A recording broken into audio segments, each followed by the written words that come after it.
കേരളം, കുടുംബം, സാമൂഹ്യം എന്നൊക്കെ പറയുമ്പോഴേ ഈ കേരള ഹൗസിൽ എങ്ങനെ പിടിച്ചു മലയാളി ഹൗസിൽ എന്റെ ജീവിതത്തിലെ ഏറ്റവും നല്ല 100 ദിവസം മലയാളി ഹൗസാണ്. മലയാളി ഹൗസിലുള്ള 90% ആൾക്കാരോട് ഇപ്പോഴും ഞാൻ നല്ല ബന്ധവും സ്നേഹവും വെക്കുന്ന ഒരു വ്യക്തിയാണ്. എൻ്റെ ലൈഫിലെ 100 ഡേയ്സിന് വളരെ നല്ലതാണ്. ഇനി ഞാൻ നിങ്ങളോട് പറയാത്തൊരു കാര്യം കൂടെ പറയാം. അതായത് വെളി പറയാത്ത എന്താ അവിടുത്തെ ഏറ്റവും നല്ല 2 സുഹൃത്തുക്കളായിരുന്നു റോസിനും സ്നേഹയും.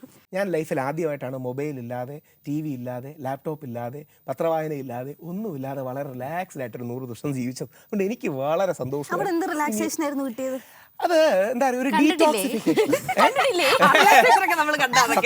ഇതുവരെയുള്ളതിൽ ഏറ്റവും നല്ല ഡയലോഗ് അതായിരുന്നു. ഞാൻ പറയേണ്ടതായിരുന്നു, ഞാൻ പറഞ്ഞില്ല. പറഞ്ഞ 2 പിള്ളേർ വളർന്നു വരുന്നൊക്കെ ഉണ്ട്, അവരിത് കണ്ടാൽ ശരിയാവില്ല. അതുകൊണ്ട് ആ റിലാക്സേഷൻ എന്താണെന്ന് ഒന്നുകൂടെ കണ്ടാൽ മതി. ഇപ്പം യൂട്യൂബ് അന്ന് ഇത്രയും വലിയ പോപ്പുലർ ആയിരുന്നില്ല. അതുകൊണ്ട് യൂട്യൂബിലെ അവിടുത്തെ പല കാര്യങ്ങളും യൂട്യൂബിലില്ല. അതുകൊണ്ട് കാണാത്തതുകൊണ്ടാണ്, അല്ലെങ്കിൽ പ്രായം എത്താത്തതുകൊണ്ടാണ്, മനസ്സിലാത്തതുകൊണ്ട്.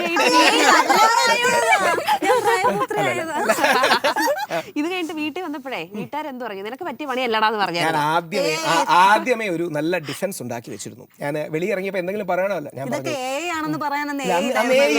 പക്ഷെ ഞാൻ വേറൊരു കാര്യം പറഞ്ഞു. സ്റ്റാൻഫോർഡ് യൂണിവേഴ്സിറ്റിയുടെ ഒരു പ്രിസൺ എക്സ്പെരിമെന്റ് ഉണ്ട്.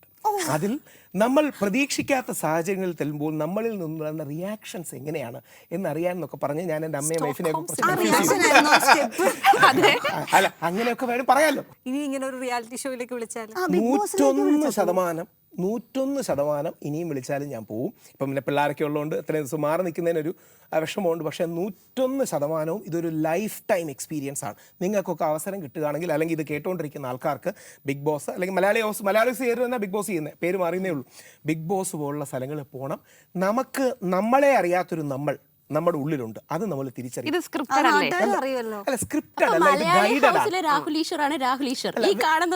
അങ്ങനെയല്ല, ഇതെല്ലാം നമ്മളാണ്. ഇപ്പം വേണമെങ്കിൽ ഒറ്റ വരിയിൽ എനിക്ക് ഇതെല്ലാം ഇറങ്ങിയ എല്ലാവരും മലയാളി ഹൗസിനെ തള്ളി പറഞ്ഞു. ഞാൻ പറഞ്ഞു ഞാൻ ഒരിക്കലും തള്ളി പറയില്ല. എൻ്റെ ജീവിതത്തിൽ എനിക്ക് ഏറ്റവും സന്തോഷവും ഇഷ്ടവും തോന്നിയ ഒരു 100 ദിവസമാണ്. അത് ഞാൻ തന്നെയാണ്. അതിനെ ഞാൻ ഒരിക്കലും ഡിനേ ചെയ്യില്ല. I am proud to own it up. അല്ല, അതുകൊണ്ടല്ല, അതാണ് സത്യം. അവിടെ ജീവിക്കുമ്പോഴേ ഇപ്പം നമുക്ക് മൈക്കും കാര്യങ്ങളും ഉണ്ട്. അവിടെ സംഭവിക്കുന്നത് എന്താ അറിയോ, 2-3 ദിവസം മൈക്കൊക്കെ നമ്മൾ ഓർക്കും.